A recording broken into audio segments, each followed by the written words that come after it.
welcome back to Smashing Heads Podcast. This is going to be our episode for Double Agents, episode 5. And as always, my name is Zach, and I'm joined by my wife, Hannah. Almost not. That doesn't even make sense. And my best friend, Jake.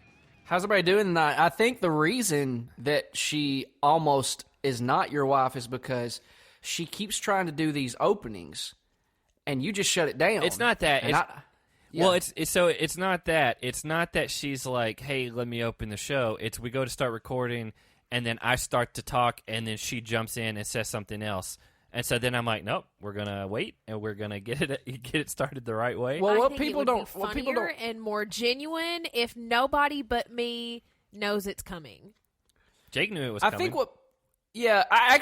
I was thinking you like hit the record button here on the cast program, and I'm sitting back thinking like she's gonna do it. She's about to do this, and then she did it, and I swear, and you can't even see her. No, I can't, and I swear. I felt like there was a stare down, too. I felt like you guys were staring each other down as it was happening. No, I was staring at the desk.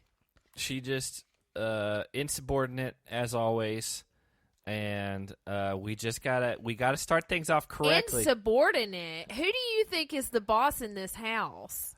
Not Jake, because he's not here. It's me. And we gotta get things started the right way. And so you're saying if I start off one of the shows, it's the wrong way? No, if you started it off and we had all discussed, like, hey, this is how the show's going to open, blah, blah, blah, blah, which we have done before in the past. We have. But this is different because I'm getting in, like, the flow of the show. I've got my notes ready. I'm ready to go. And then I hit record, and I'm in the mindset of I'm about to start, and then you jump in and cut that off. And Jake, he's not even here, and he knew it was coming. I did. I knew it was coming. And he's like 10 miles away. But my heart. That's because Jake and I our minds are intertwined because we're best friends, not you. Listen, I'm not going to say I support it. But I just okay. You're not supposed to just throw me under the bus like that. You threw yourself under the bus. You did. You gave yourself away right when he hit record. How? I was holding my breath. Well, I can tell you how she did it. Heidi, y'all. It's Hannah. That's not at all how I did that. Yeah, it was, and it's all gone. Like no one's gonna hear it. It is gone. It's gonna be edited. He erased it, and so that's what it is. That's in the canon of the show. No way. No. Heidi, y'all. Heidi, y'all. I don't use that word. You used it when I walked into Susie's today. Heidi, Jake. That's not the word I'm talking about. So Heidi, you're fine with Heidi. But I say y'all. That more often than I do the other one. You say, Heidi, guys. That's not even a saying. It's howdy. He made up a word. It doesn't matter. And you use that one more. Absolutely. Not even close. That's why you can't open the show. I was raised in the mountains where we said... Oh, I'm sick of hearing about these mountains and the Avett brothers and everything else, Han. God. The Avett brothers are from the Carolinas. Hey, they ain't from... Shout out Ryan. Smokies. Patron who lives in North Carolina. Shout out Neil, another patron who lives in North Carolina. And speaking we're not sick of the Carolinas, by the way. No, if you are not a patron, we put up a Patreon podcast, and typically on our Patreon Redemption House is what we call them, our off-topic podcast. We still do talk about challenge things a little bit. This last one was really not challenge related, but it was just like storytelling about how ghost stories. No, just how like weird and awful 2021 has started for us, but in like a funny way. It's not just like we're all depressed and just like, hey guys, I hope you enjoy us talking about being sad. It's like, hey, I started the year off with a testicle infection, and here's what happened. And shout out to Neil, who's one of our patrons. He's like, hey, I've been an internal medicine doctor for 36 years. If you need to run anything by me, let me know. He's been a licensed doctor longer than you've been alive. Well, and longer than you've been alive. Yeah. I thought you were going to say Neil had one too. You're the oldest out of us. No. But he was just checking in. He emailed us. We don't get a lot of people that email us. A handful do, but But he sends emails. He used to send a lot more, and that he's probably a busy man. Well, he's a doctor. Yeah. He's out doctoring. Yeah. But I've always get so excited when he sends us emails because I just like to read through them. I hope that one day when there's not COVID anymore that we can go out there and see him because he did invite us over for authentic Italian pasta and that the dogs were welcome. Yeah. And, before COVID happened, and then it happened and we're like, well, I guess that's not happening. Again, like he's a good guy. He was just checking in on me. So that I tell the story of what was going on in there, and then Jake tells. Oh yeah. Basically. I know people normally don't care about our personal lives, but let me tell you something. You want to hear about this because it was wild. It is. It's a. I was very heavily involved. So just a too long didn't read without getting any spoilers. Jake, some girl, like it was like a mutual, like, hey, you should maybe try to date this girl, see what's going on. It was a girl I tried to set Jake up with last year. Yeah, and so he needed some time, and basically he tried to just see what was there with this girl, and from day one, she was a lunatic. It was a dumpster fire. And that exploded at the end. Yeah, so that whole story it's on our most recent Patreon podcast. That's the Redemption House. I think it's episode 19. Yeah, all I know to say is that girls be wild out here. It's it's wild. It's a crazy story. We had a lot of people in our Slack group chiming in on that. But again, I think one of our patrons actually called her Knuckin' Futs, which is, I believe, a Dickie Roberts Child Star reference. Mm-hmm. That weird movie with David Spade. Jake, never seen it. I'm more of a Joe Dirt fan. Yeah, well, it's. I think this was post Joe Dirt, where David Spade was like a washed-up child star, and that was like his catchphrase. I saw it one time. I rented it from somewhere when you used to go places and rent movies. Zach, that was Movie Gallery, wasn't it? Blockbuster. It might have been Movie Gallery, honestly. I miss Movie Gallery. But yeah, so again, we try to do things on Patreon as much as possible. Speaking of that, we do want to give a quick shout out to. We gave her a shout out on that Patreon podcast because she became a patron in the middle of us recording. But as always, we try to give everyone a shout out on the main episodes whenever they join along with us. Patreon.com/SmashingHeads podcast. So Miranda, we're glad you're with us. I know you already heard the other one because you commented on Patreon about it, but we had to give the official one. And Jake, you can take it away. Yeah, well, Miranda, I already gave this to you once, but one final time. How you doing tonight? That's the final time. No more. No more.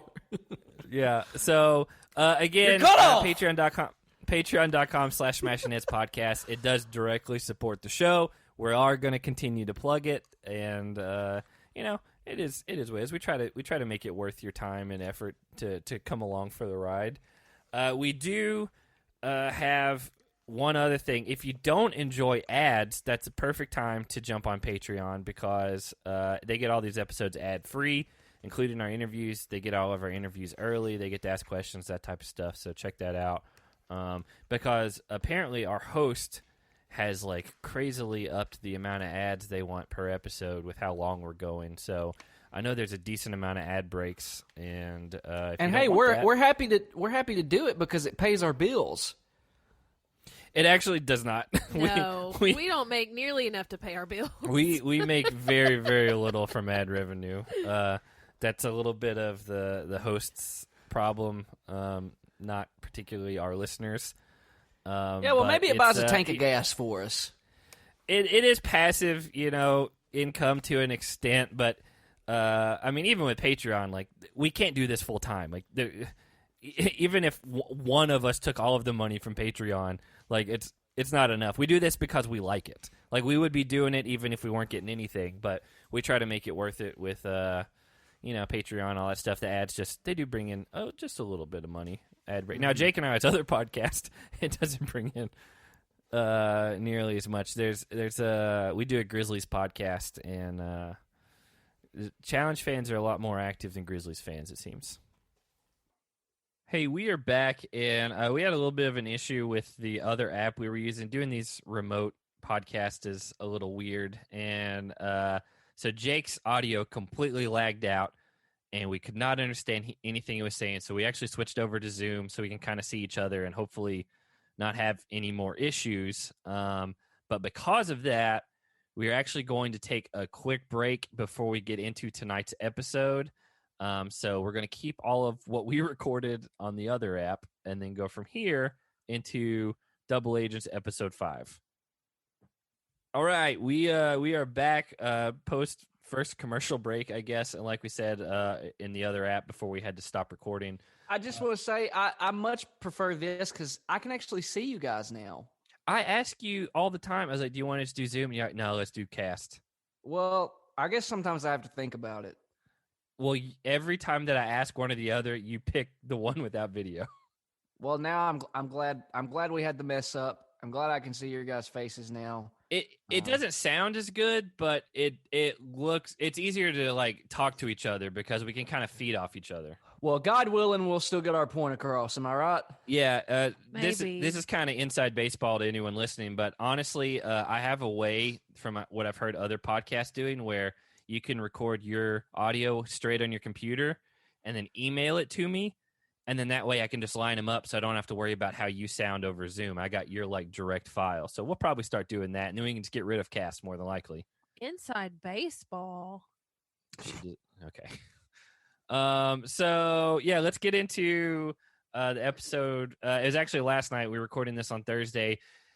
Guys, we like recording on Wednesday, but these Wednesday hour-and-a-half episodes are kind of killer. It's really hard, especially for me, because Thursdays a lot of times are like really big work days for me. Today especially was supposed to be an incredibly important day, and everything fell apart, so I don't even know. I love how Hannah gets real personal anytime we enter into these broad kind of deals. Breaks everything down. It's like the mountains of Tennessee all over again. Was that a Patreon Jake, podcast or was that? Didn't even say anything personal. No, but you do this thing where we'll be like, we've all just been going through some stuff. That's why we have it. And then Hannah's like, yesterday I just like this happened and my shoe fell off. My food wasn't good. I can't stand you. Either one of you. I didn't do anything. Yeah, but you giggled because you agree. Giggle does equal consent? I don't know. So we start this episode off, and I like this opening song. Every single week, I'm about to say the first point, and she jumps in. Because my point came before yours. You don't even know what I was going to say. It was not going to be that. It definitely was not going to be that. I will say, though, really good music on this episode. That's what I said. So actually what she said later on is she was like, man, they're really like doing a lot of 80s music this episode. And I was like, they've been doing that the whole season. Yeah, but you listed off other stuff, and I said, no, that's not what I'm saying. I said it's very 80s techno pop, and then you listed off some like 80s rock song, and I said, no, I said 80s techno pop for this episode, and you're saying you're listening. Tears for Fears, an 80s rock song. You said something else, and I literally said you listed off things that were not what I was saying. It's like I was saying the sky is blue, and you were saying apples are red. No. We were not having the same conversation with each other.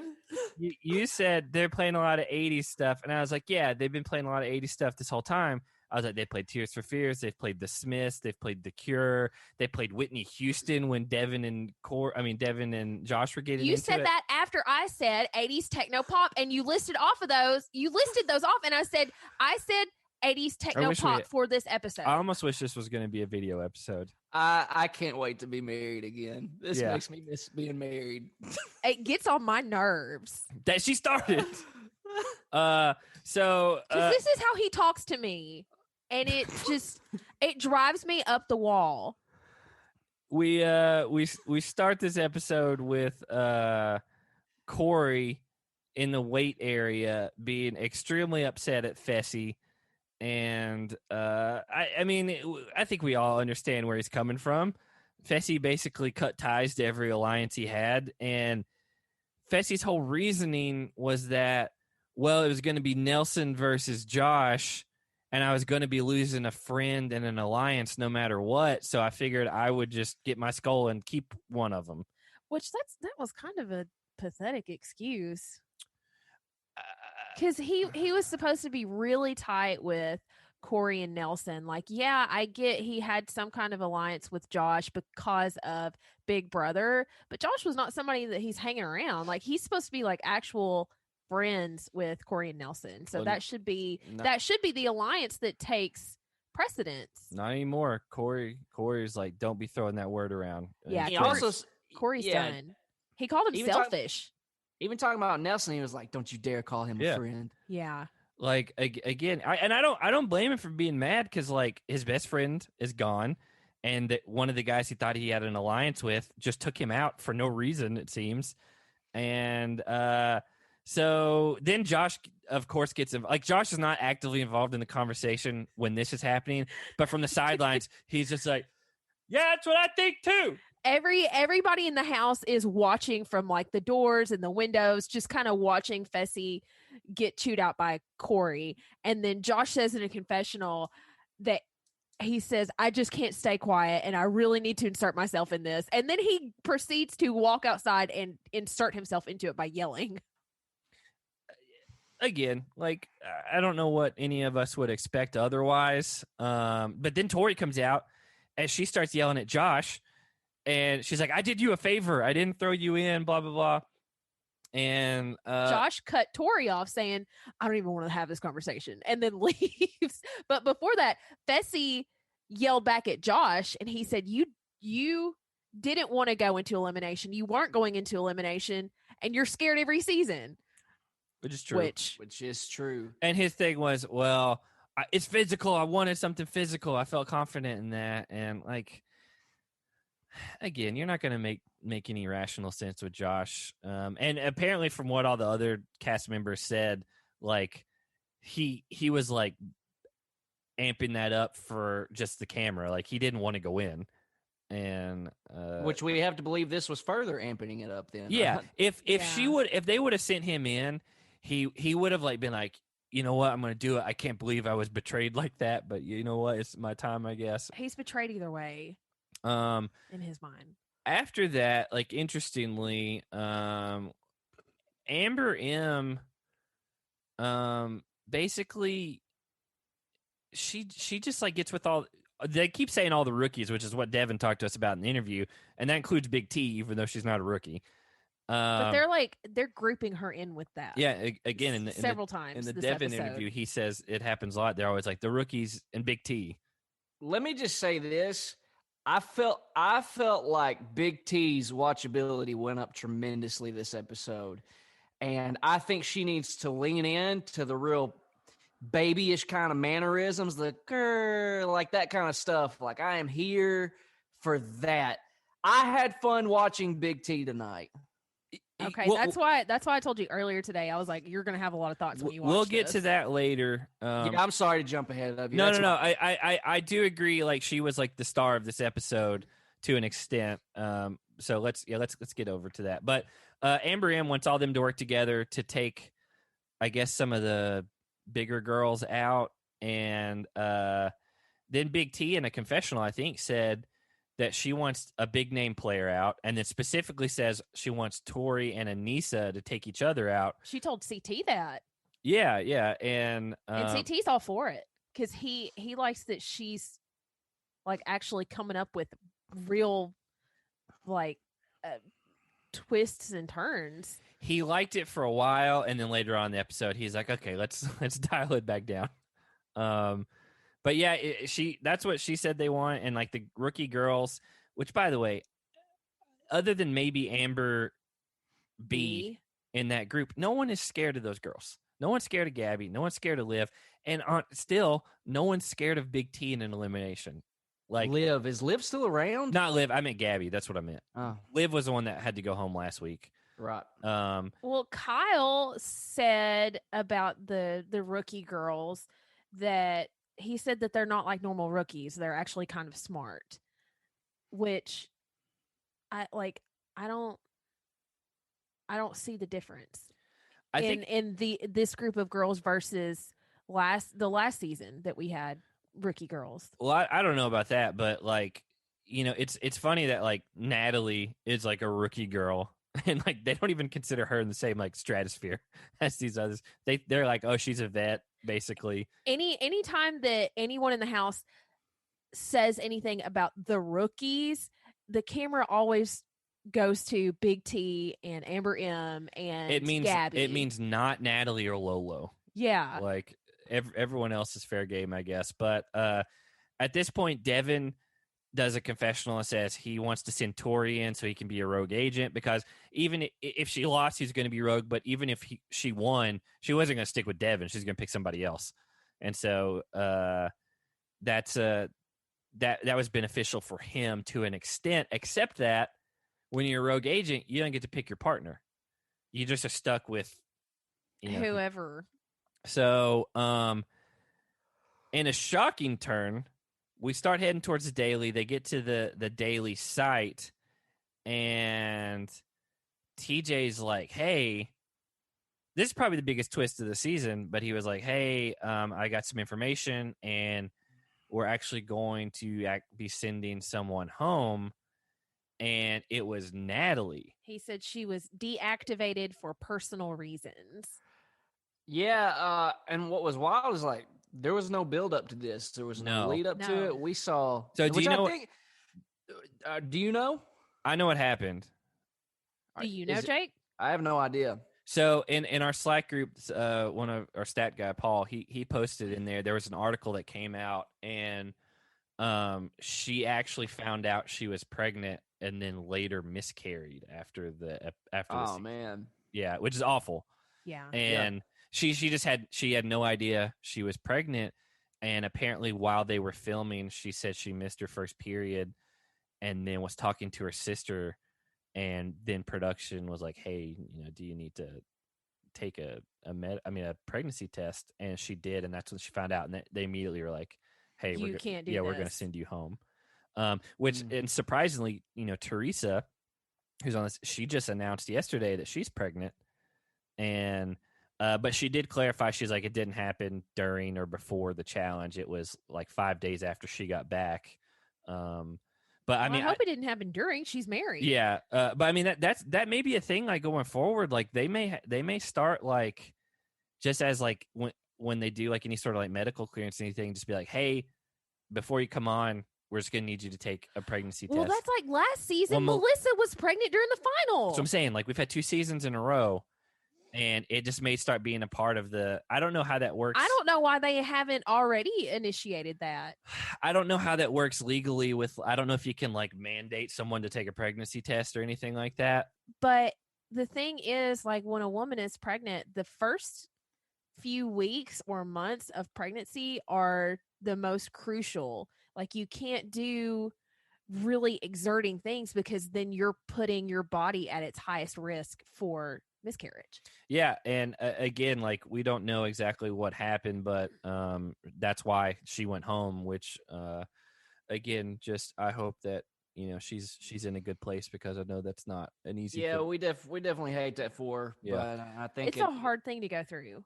I think it definitely goes without saying, we definitely hope to see her back on the challenge. Yeah, for sure. Like, she was one of the handful of people that I honestly thought could have made it to the final and possibly won. She was my, like, as far as like rookies, like, she was the favorite for sure. Yeah, for sure.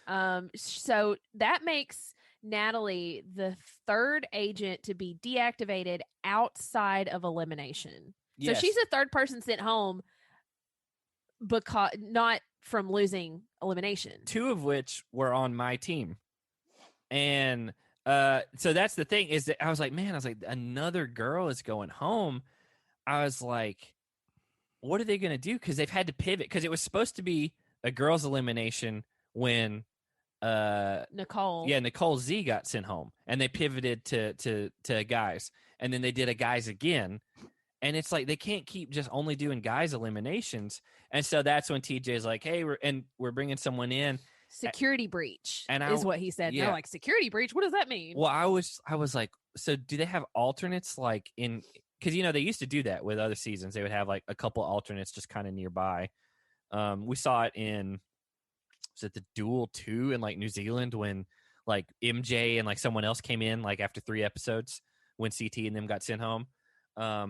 It happens every so often, but it's been a while. But since I guess because of like the quarantining and the tracing and all that, I wonder if Wes too, because him and Ashley were like one sent home so early. I wonder if they just held them back in case something happened. Because we see like Ashley, like the first guy and the first girl. Yeah, Ashley came back into the game, and which is really good for Jake's fantasy team. That's right. I've got a little bit of a beef with it. I've had 2 players get medically DQ'd now, and Jake's person lost an elimination. I have. So what are you just not wanting to count her points going forward now? I don't know. Either that or they go to me. Oh no, that's not how we're playing this. But here's the thing. It's so we've never like I was trying to do a 1-to-1 with like fantasy sports. There's not like if someone is fired essentially, or like if your team loses and you're in the playoffs or whatever, like you don't get to come back because someone else got hurt. So there's not a precedent for it. I've had Nicole Z and Natalie both go home on. And those are your 2 hard-hitting girls on non-eliminations. There's no precedent for this game at all. I'm giving points to CT for consistency with his Kangol hat. I get it, but I don't know if you should get points for Ashley coming back. I absolutely should. No, because she's already been sent home. She's been eliminated. Okay. So, to make it fair, I'm third party. This doesn't really affect me. Do you think that Jake should either get points for her coming back and that be it, no points for the rest of the season, or no points for her coming back and minimize her points going forward throughout the season? So like if it were something to get 10 points, you give her 5 instead.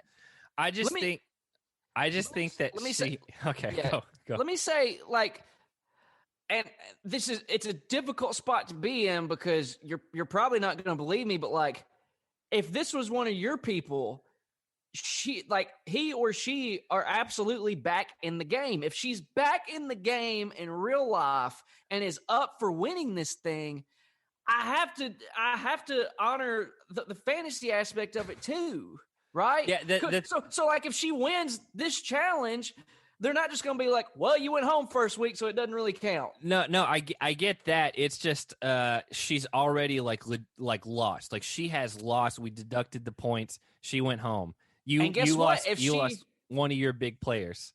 If she goes again, if she leaves again, she's going to get deducted even more points. Yeah, I know that, but that's still like, again, I think it's we're going to have to figure out a way going forward. I'm going to ask the Slack group Double Agents channel right now. I can't believe this is even a conversation. No, I'm just going to ask. I'm going to ask because Zach, you have had your 2 top girls medically disqualified. I'm going to ask just and see what the vote is.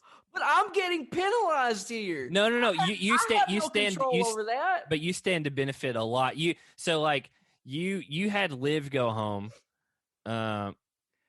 and which I didn't even mark on here. I'm gonna tell you, this makes about as much sense to me as saying, well, we should just take one of Hans' players off of her team because she hasn't lost anybody. No, that's not what I'm saying. Because what I'm saying is, no, I should not be penalized for having a good team. I agree. We don't need to just get caught up in this. But I do think it's just we haven't come to it, so it's hard to like judge one way or the other. But like she was your pick and she lost. I get it, but I don't even. It's not even something that registered. Like in my head, it's like, oh, she's back. Fantasy points, not even just being back. That's what I thought. But fantasy points, like she's back on the show. Like, but let me clarify where I'm coming from. She came back to fill Natalie's spot because there was an absence there. Do you get what I'm saying? Which is why I'm saying that's out of all three of ours control here. I get it, but Right. that's where I'm at with it, is that like she came back to take her spot, to take her partner. And so it's not the same as like earning your way back in with a redemption house. But I'm telling you, if this was swapped around, and let's say Natalie had went home week 1, and she comes, I lose Ashley now because she's pregnant, and you get Natalie back, it's fair game. Like she's back in the game no matter whose team she's on. I hate that it's my person, because I feel like you feel like. No, I wouldn't care if it was your person. It's just it's the fact that she literally is taking the place and partnership and all that of Natalie. We got three people here. Zach's clearly on one end. I'm on another. Han, we need you to help break this tie. That's why I'm messaging the Slack group right now. I'm gonna have our people vote. No. I'm not letting you do this. You have to pick a side here. Is Ashley back in the game or not? She is. Yes, she is back in the game. That's not the question. I just don't understand how a girl can be on the show for, God, let's say 5 or 6 or 7 more episodes, and I just have to ignore her. Well, because what I just said, she literally took the place of Natalie, because they said, you are in the place of Natalie. You are Corey's partner. You basically assumed her role, and this is your second birth, essentially. Like, but you are. Here's the other thing is, like, this isn't the first time something like this has happened. But it's the first time we've like done points like this. That's what I'm saying. But I think that the other argument is here that we didn't even make a rule for this. I know. That's what I'm saying.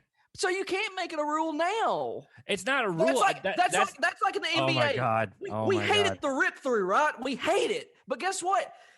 It was a rule at the time that's a shooting foul. As stupid as it is, it's a shooting foul. Now, if you want to implement this going into next season, which I'll still disagree with, if they're back in the game, they're back in the game. I'm good with it. So the Daily's called Agent Down. Wait, listen, fantasy points are at the very end after we've already finished going through the entire episode. Yeah. We have time to kind of sit on it. I have time to get responses from the Slack group just to kind of see what our people think. I need you to clarify that the reason I'm saying it is because she literally took Natalie's partner. I started by saying recording in process. We need the Slackers to vote. Jake had Smashley on his fantasy team. She lost first elimination and went home. Zach lost Peanut Butter and Natalie, both due to medical DQ, not from losing. Ashley just came back. Ashley is taking the place of Natalie. Should Jake be able to get fantasy points for Ashley? I think that's fair, except, I would say, like, is Corey's partner and all that stuff, but that's just leaning into my side. Where did you post this stat, Han? In the double agents. The double agents. Okay. But channel. you can't weigh in there, Jake. You got to let it go. Zach can't get in there. I'm not getting in there either. Neither one of you are allowed to get in there. It's for the other Slackers only. So I'm fine with this, but let me say one last thing. Han, you are going to have to plant your flag somewhere before this pod's over. Okay, right? Okay.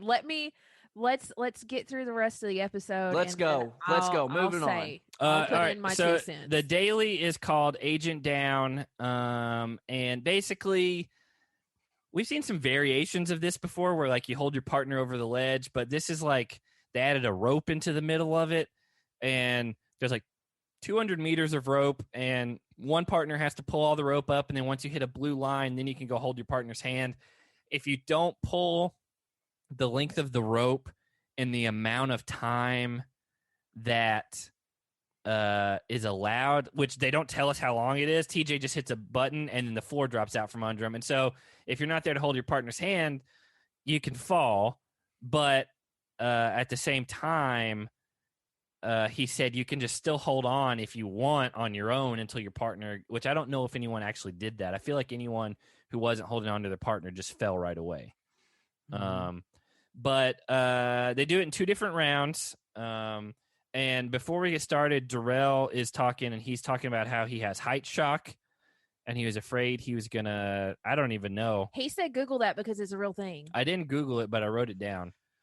There's a French term, which I can't remember what it's called, but it's like it means like the call of the void, which is like where if you're ever like on a ledge and you just like feel inertly that like you should jump off for no reason because you know you would die or whatever. Like it's a real thing that like they can quantify, and it's got this really nice French word, but it means like the call of the void or the call from the void or something like that. It's where people get scared that they're too close to the edge because they might jump off. That's why I don't like heights. Like when I go to a mall, you know how like if you go to the upper floor, She won't walk near glass guardrails. no, I rub my shoulder against the storefronts, against the walls to stay as far away from the edge. Because you know, a lot of times on the upper floors of malls, they have that big wide opening where you can kind of peer over like the edge and look straight down. Mhm. I get really lightheaded because I feel like if I get too close to the edge, my body is just going to fall over and I'm going to topple and go straight down. That's not the same as what I was saying. That's just you're scared of falling over. No, it's like a pulling gut feeling, a sinking feeling that like I can't like even, you should do it. like my body is going to do it for me. Okay, so that probably is that thing. I don't remember what it's called. That's why I don't like heights. Do you have height shock? I don't know what height shock is. Jake, but, do you have height shock? But if I'm close to the edge of something that is elevated, I feel like my body is going to make me fall off of it. I definitely trip out over heights. Like I'll tell you a quick little story. You know those like fake little rock climbing wall things? Okay. Those are fun.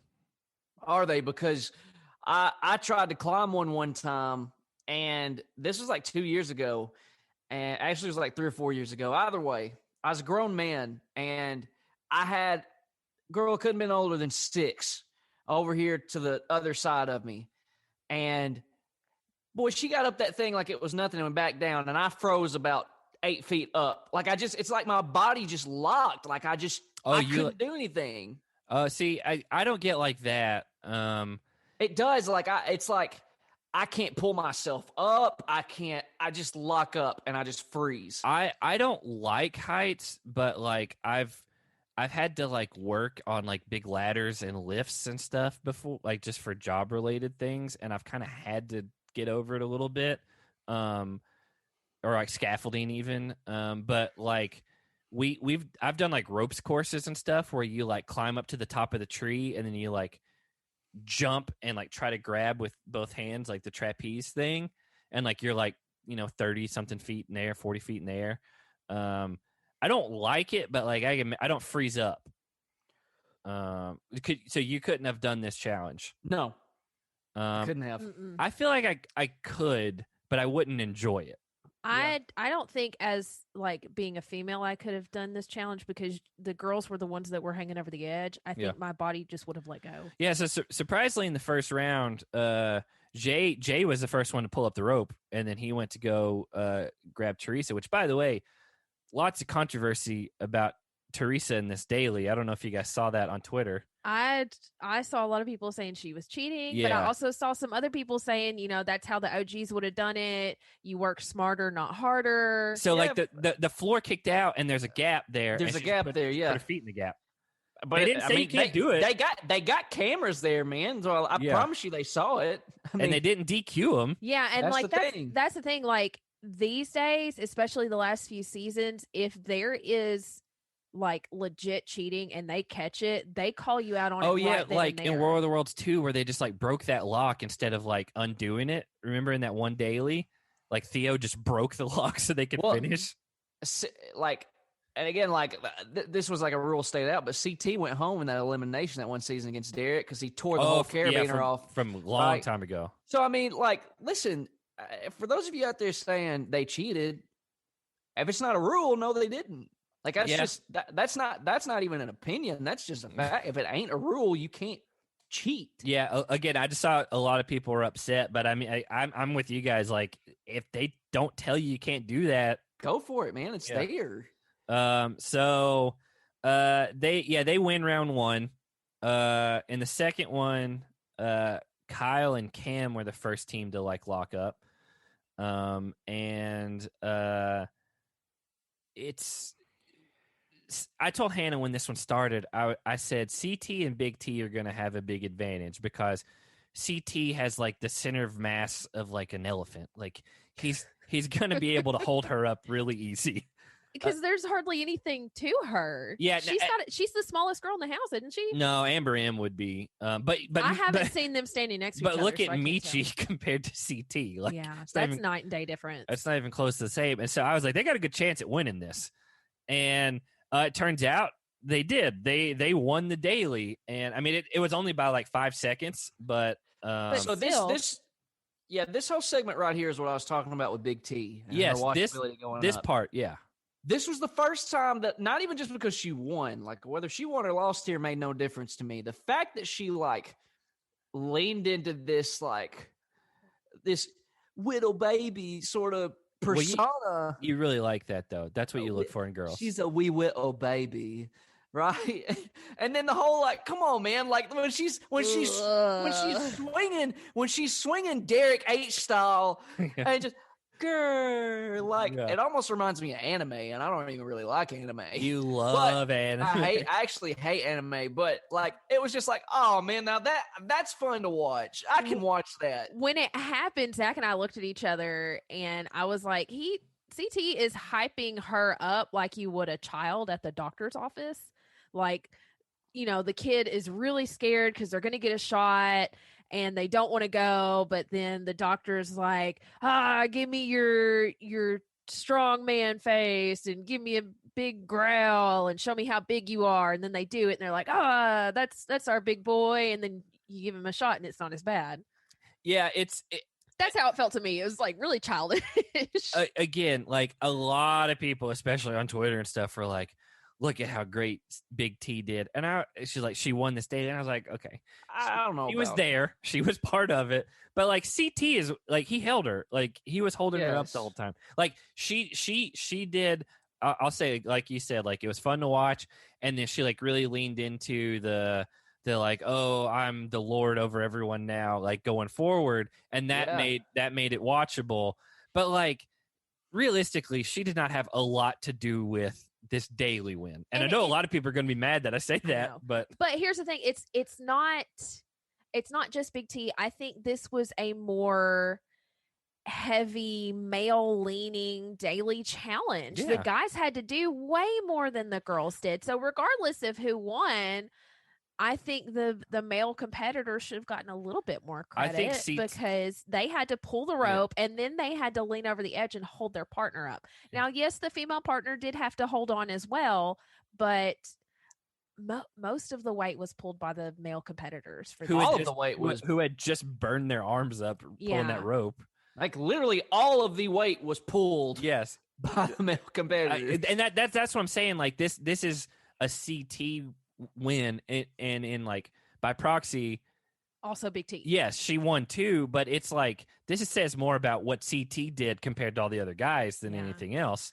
I thought it was funny that Devin was playing up his arm weakness. Like he had planned to go rogue to not win the daily because he wanted to get rid of Tori. Well, and he's in a place where he legitimately could, like, he knows people think that he's not a physical threat, and so he could just be like, I just couldn't get it done, and like no one would think twice about it. Well, Tori even thought he was just tiring out. Yeah. So I thought that was really, it was really funny. It was really funny. Yeah, if you haven't listened or watched our Devin interview, either go back a couple episodes on whatever you're listening to this on, or go on YouTube to our YouTube channel and watch Jake and I talk to Devin for about an hour and a half. So good time. Yeah. Another thing, I just had a couple more points about this daily I feel like you guys didn't talk about. I didn't write much else about the daily. I got a lot of Nom screen time. We got 2 confessionals from him, I believe. I still feel like Lolo is like in the confessional, like acts like they are in a relationship with each other, not like they're partners. Not a partnership, but a relationship. Yeah, and like he doesn't ever talk like that. I mean, it again. There's the language barrier with him just because he's German born. No, but even like just the way he talks about her, it's not it's not the same. She's like, oh, I'm getting really frustrated, and it's like, yeah, because he was like, I'm like a rock, like a stone. I'm going to close my eyes and just do my best. And she's like, I'm getting really frustrated with him. Lolo, we haven't seen Outburst yet. And yeah, but you know it's coming. apparently she was a nightmare on the Celebrity Big Brother. Back to Nom, because I just had one more thing. I don't think you guys noticed. After she subscribed to his OnlyFans. No, I'm not on anybody's OnlyFans, but he does reply to everybody's comments on all of his Instagram posts, which I think is super nice. Not a lot of celebrities do that. After Nom dropped Lolo, he ran straight to Jeyy's side and was cheering him on like a real friend. Yeah, he's a nice guy. I know. It's like you don't see stuff like that a lot on here. Because everybody's so cutthroat. Well, he's just good-hearted. Here's the other thing: is like Lolo again acts like they're in a relationship, but he drops her, and then immediately his first thought is, "Let's go see Jeyyy." It's not to check on if she's okay. You can do it. You're doing great. Yeah, it's not to see like, "Hey Lolo, are you fine swinging or whatever?" It's just last point. Okay. Last point. After CT and Big T win, Amber M has a confessional, and she is saying how proud she is of Big T for showing that she's not a layup. Yeah, and I was like, she didn't show CT. This is CT's daily win. I get that people are going to be upset about that, but even Hannah admitted, like, this is a guy's. All of it is on them to hold. Yeah. Somebody's going to chalk this up to a sexist thing. Like, it's just let me stop you right there. It's not. Like, I use this all the time. I got two eyes. All right. This is not, as Albert Pujols once said, this is not Ricky Sign, all right? He was trying to say this is not rocket science. Yeah. Okay? He literally was holding her up. Yes. Big T had to do nothing. Yeah. Nothing. I mean, he's like double her. And that goes for every girl. They had to do nothing. Because no matter how much the girls were holding on, if the guys did not hold on, gravity's just going to do its job and pull them down. If the guys didn't get their rope up, they couldn't be there to hold their partner. And those people fell immediately. That's like Devin took his time pulling on the rope so that the platform would fall out before. Yeah, and so Tori, she fell immediately. That's the thing. Like, if it was just like the people on the ledge, which happened to be all females because that's just the way it's split, if they were the ones that were like really doing a lot, when the platform fell, you lost some big name competitors who were pretty strong that just their partner wasn't there. And so again, like, are you saying in like the people who are like would be against us on this, if that platform fell and CT was not holding on to her, that Big T was going to be like holding herself up, waiting on him to come grab? It's not going to happen. Like, I mean, when the platform went out, Tori was immediately out. Ashley was immediately out. Two strong girls. Casey goes out almost immediately. Right after Ashley, she was partnered with Fessy, and he lets go of her almost instantly. I forgot who Casey was. I'm not gonna lie. Nice. I was like, who's Casey? Anastasia still wins. Okay. Well, I was like Casey. I was like CA. I was thinking with a C, and I was looking at our stuff, and I was like, no.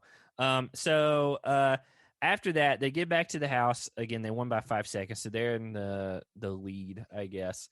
And then this starts the Big T trend of she jokingly, but also not jokingly, is like, hey, you guys are going to do all of this stuff for me because I have power. She told Jeyyy, he was the first one that the editing showed. We don't know if he was the first person she said anything to, but she told Jeyyy that he was going to fix her dinner for her tonight, and he says okay, and then leaves the room.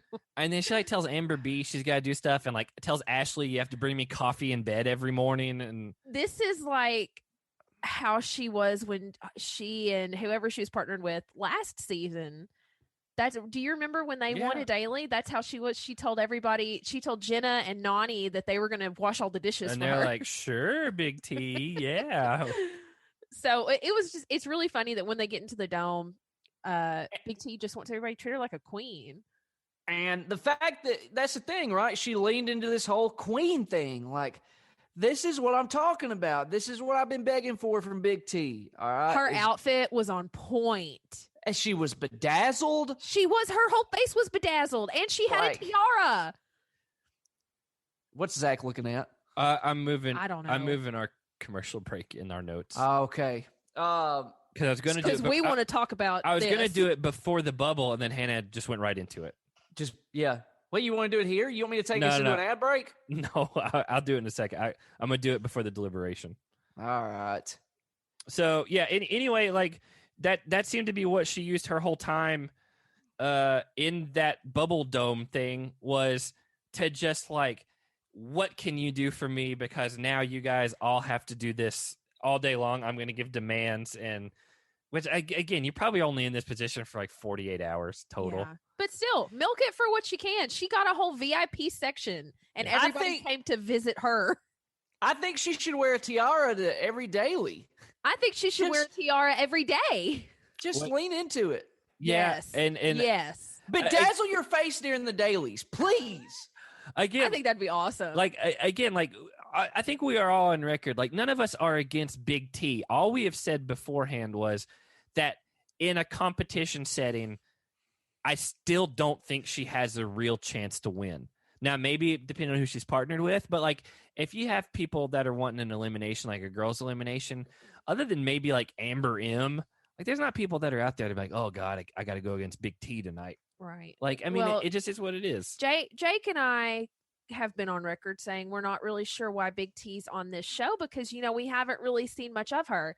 If she did more of this, the Queen T, then it makes more sense. That's what we want. We want Queen T. Everyone we've talked to that's been on seasons with her loves her. Yeah, talked about how great she is. And even Devin, who this is his first season with her, he was like, she's awesome. Like, I love her. And we were like, well, that's good to know. And he's like, I think she'll surprise you this season. So, I mean, she surprises this episode, right, Jake? Yeah. Only you two. Because he and I we're on the same wavelength. So Big T basically wants Anissa to be blindsided, and she's telling all of her rookie girlfriends that, which kind of goes against the premise of a blindside. Yeah, the more people you tell, the more likely it is that it's going to leak out there. Right. Which it didn't somehow, but also Tori and Anissa both kind of knew that they were going to go in for some reason. They joked that it would be worst case scenario. Yeah. And I guess because Tori was the one who called Fessy's name, which started the like powder keg of all that other stuff happening. And then all of a sudden, Josh is just cool with all the Big Brother people again. Like, he's no issues. He's willing to work with everybody. Him and Casey and Fessy are having a meeting every day, a different planet. It is like so funny. It's legitimately like the old saying is like, oh, I woke up on the wrong side of the bed. It's like however he wakes up, it's a completely different person. And if you think about it, what an exciting way to live. No, that is like every day is a new adventure. That's like you never know what's going to happen. That's like a schizophrenic person. That's not funny. You can't joke about that. That's not a joke. You can't joke about schizophrenia. I wasn't joking about schizophrenia. It's just he is like it flips a switch and he's a completely different person. And so Tori literally I can't see your notes. Tori mentions to Big T. Can I start doing that? Can I just like look at what my top note is? Can I just like CT's wearing a Kangol hat? Yeah. He didn't wear it to the dome. You know what it reminds me of is when Will Ferrell on Saturday Night Live used to pretend to be Harry Carey, the Cubs announcer, and he's doing interviews, and then let's be talking, and then just be like, hey, like, what about hot dogs? I would think that you're just transitions into whatever the F you want to talk about would work a lot better if you just went, hey. That's essentially like I have Tori wants the house to say little Amber so she could go against her, and I was like, so, and then Hannah's like, hey. So for those of you, like, just a little breakdown into our pod layout. Like, it's been pretty established from day one. Like, Zach, you are the host. You are the guy. Hannah and I agreed that you are the best one for the job. To keep, sometimes the he wheels talks rolling. too much, and Jake and I don't get to talk. I literally was transitioning to the next thing, and she cut me off. And I love that even though we all deemed you as the man for the job, but you know what? If anyone has the right to just step in there and take control of everything, it would be. She complained. I'm a natural born She leader. complained about opening the show, and then every single episode that we record, when I was like, "So for the first, for let's talk about this episode," and she's like, "Well, here's the first note." It's without fail. No, I'm super nice. Yeah. You know how like there's those people that always have to get the last word in. I know, but I have commercials lined out. I know. I'm trying to get my notes in before you try to get to the commercial. The commercial comes to the deliberation. I'm trying to get my stuff in before the deliberation. She doesn't know where my commercials are at in my notes. You just told us. I'm waiting on you. Okay, to blow us away. Well, yes, let's hear it. Let's hear the reason we can't go to an ad break. I had two more notes before. I really want to hear them out. I really do. God, they weren't even that good. Okay, all right. Well, your interrupting rights have been revoked, Ann. I thought it was really ironic that Big T wants to pull a major trigger on Aneesa and Tori. And in Big T's little VIP section, Tori comes up to Big T, and she's a little bit sucking up to her. I think because Tori realizes after the whole Fessy situation that she's made a little more frenemies than she planned on this early on. So she's trying to kind of talk up some things to Big T, and she basically tells her that she wants to go against any rookie except for Lolo, which I keep forgetting that Lolo's technically a rookie. But she's also an Olympian. Right. And so I think Big T, it rubbed her the wrong way, because she's like, well, why do you only want to go against these rookies? And then Tori, a lot of people have talked about how Tori has been really like full of herself and way too overconfident this season. Hey, Jake, can you pull up Tori's elimination records and stuff? I can. Thank you.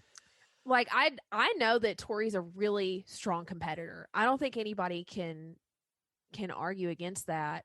I do. She's physically imposing because she's like 5'9" or whatever, 5'7", tall, something like that. She's strong. She's thick. Like she's a thick girl. She can take you out physically pretty easily.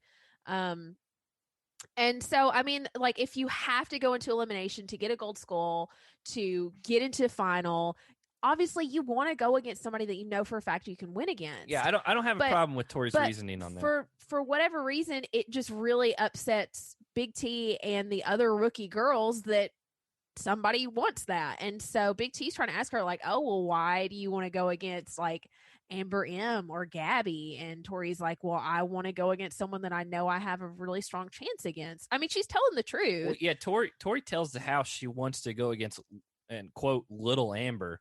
Yeah. Like, and I would 100% too, if you have to go in against elimination. Like, that's common sense. If Amber M was in the elimination that Tori and Aneesa went into, she would not have even got the balls in the sand, based on how much Tori struggled. Yeah. And so she says that, and then at some point before the deliberation, CT the next morning tells before this, this was my this was the other point I was trying to get into. Almost immediately after Tori talks to Big T, Amber M comes up to Tori and confronts her, and she's like, why do you think that you can beat me? What makes you better than me? It's like a whole thing. And she's upset with Tori for calling her a weaker player to the rest of the house, which Tori's whole argument is nobody's seen what you can do. Most of the dailies have not given much opportunity for people to pay attention to her. So, I mean, I cut you off because you skipped ahead of my note. That's because we don't have to talk about every single thing that happens in the episode. No, that was just it. Tori and Amber M have their butting heads. Just, I think it stressed me out a little bit to watch because I don't like conflict like that. But also, I don't really like the haughtiness that. I mean, Tori was a little bit full of herself this episode, and I'm not afraid to say it. But I don't like that Amber's really full of herself. She hasn't proved herself. Tori had a point when she said nobody knows what you can do because we haven't seen you, and Amber's really upset about that for whatever reason. I feel like everything we saw with those two in particular was so by the book when it comes to the challenge. Again, Amber, I just feel like Tori being the vet, if you know there's a chance you're going into elimination, I feel like it's so by the book. She wants to go against someone she knows she can beat. I feel like it's so by the book for rookies to be called weak because you don't know. I feel like it's so by the book for the rookie who is called weak to be offended by that. I feel like it's all by the book. I don't know. Maybe it's just Amber M that rubs me the wrong way. I will say I don't like Amber M. Like, I was very neutral, whatever, about her until this episode. I mean, she was kind of brushing me the wrong way last episode, but this episode, I can fully say I'm not a fan. Like she like Jake said, like we've seen this play out a million times. Someone wants to go in and get someone weaker. Rookies don't feel like they're weak, whatever, and some of them aren't. Like, again, no one would be saying this about Natalie or Lolo or any, like it's not the same even competition.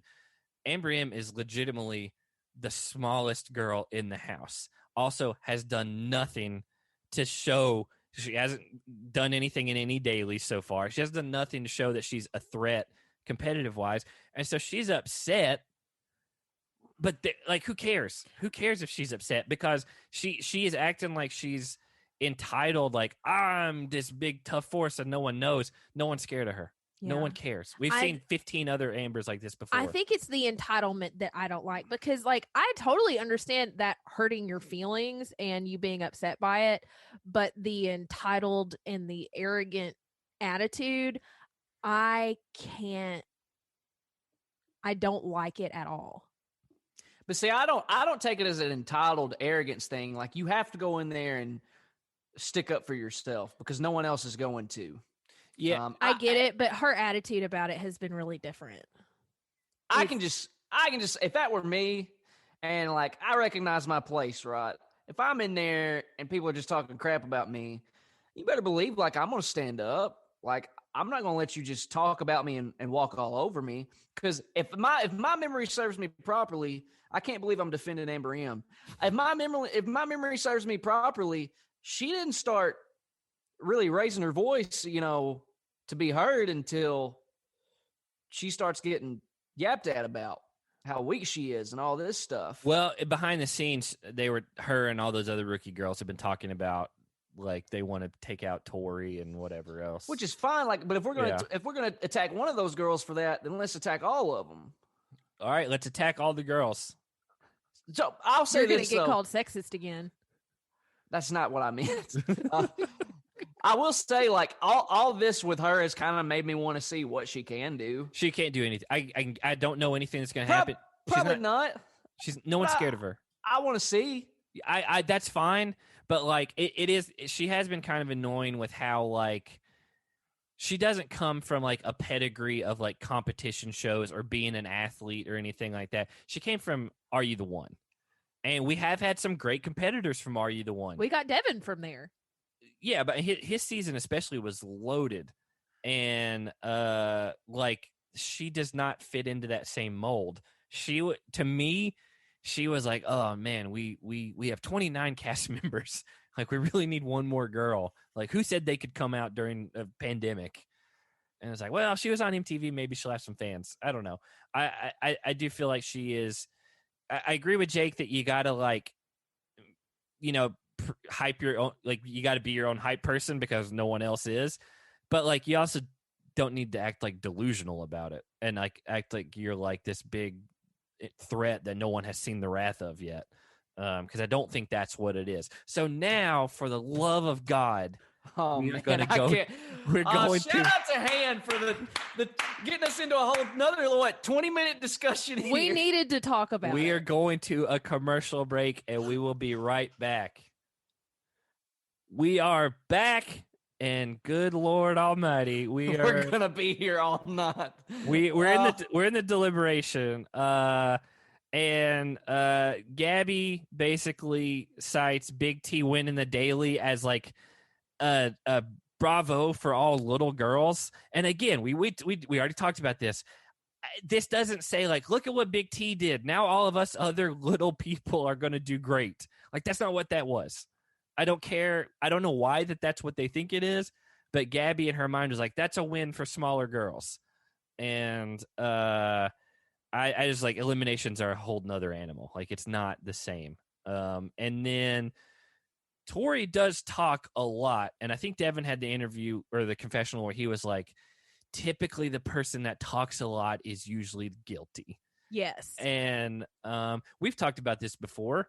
I think it's kind of reminiscent of like people on Facebook that that are always like bragging about like how great their relationships are and things like that are typically the ones that behind the scenes are like in shambles.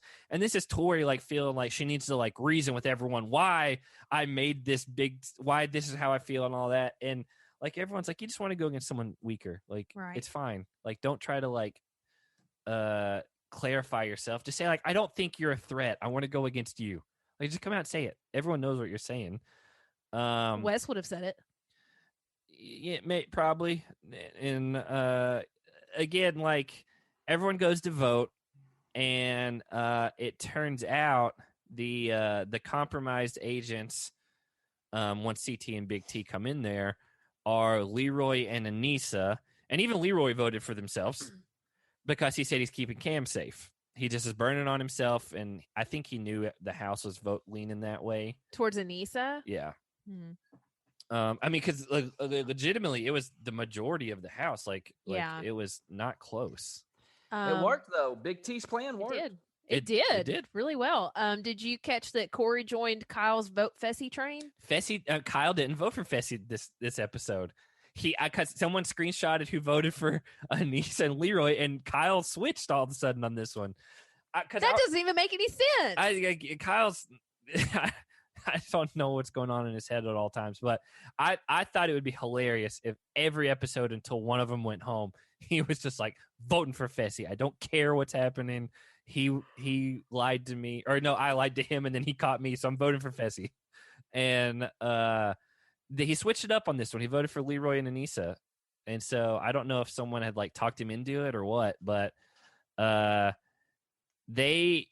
CT tells Big T, this is, I think, when he had the confessional where he's like, we got to rein her in a little bit. Like, it's been fun, but like, this is where it's really going to count.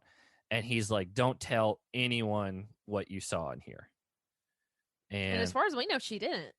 Yeah. I mean, again, there's been some other strategies where like Tori came out and immediately told people what was happening, but we didn't see Big T say anything. And so they go to the crater. Everyone gets there.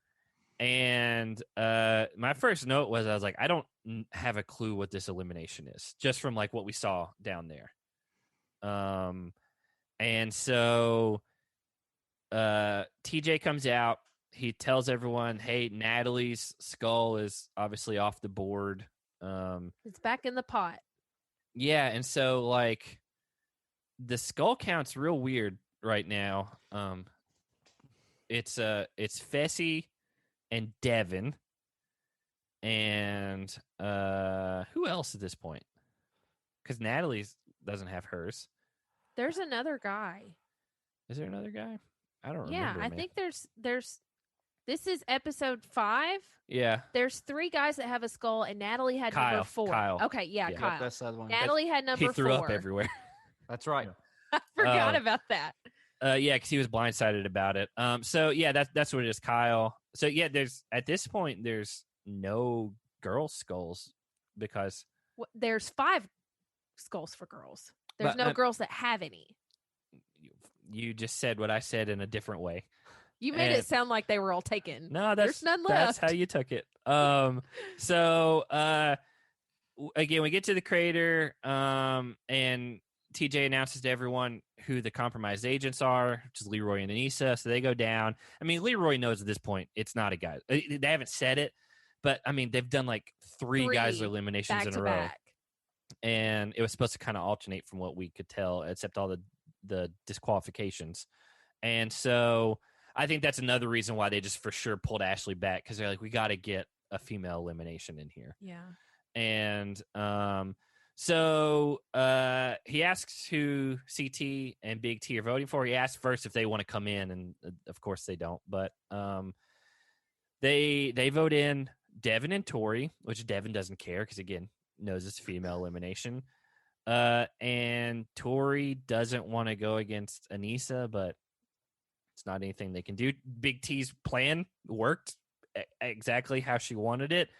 I wonder. Shout out to her. I wonder if all those that was really confessionals good. were filmed afterwards, like after the totality of like the daily win and all that, or if she started recording those confessionals and then the elimination happened at some point, because that would be interesting to see if she changed her We'd mind. have to go back and watch and see if her outfit changed. It did, but that doesn't. We still don't know what their Oh. recording schedule was like.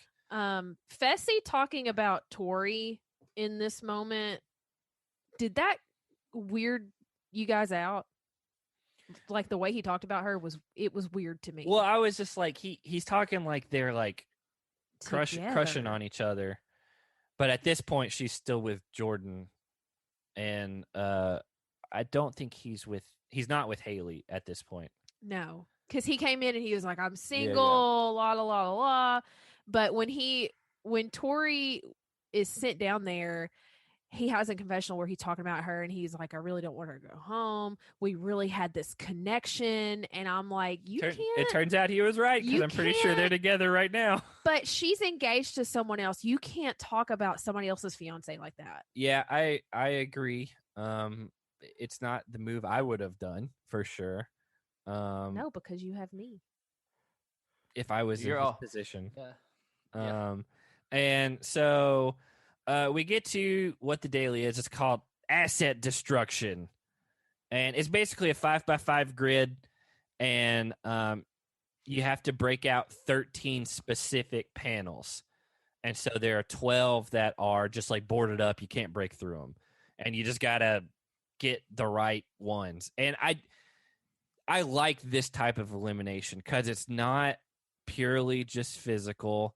There's a chance that literally either one of them could win, because it's just whoever gets the right squares and can throw the medicine balls up there. It's not pure luck, but luck has something to do with it. Yes. It is also based on your endurance, how fast you can throw and those strength. balls, Yeah. how accurate you are, and I mean, you also just have to be lucky and hope that you are choosing the right squares to aim at. Yeah, so I don't have a problem with that. What was it? Was it last season where I think it was D beat Ashley, and it was like that was just pure luck, like where they smashed those pots and you just had to get the right things.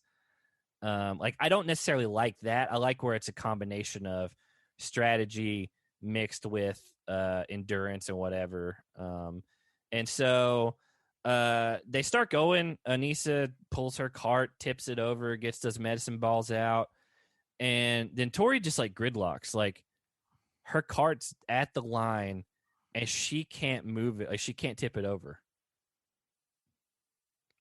All right, I'm glad no one has anything to say about that. No, I'm proud of her. Are you? You're proud of her for not being able to pull it open?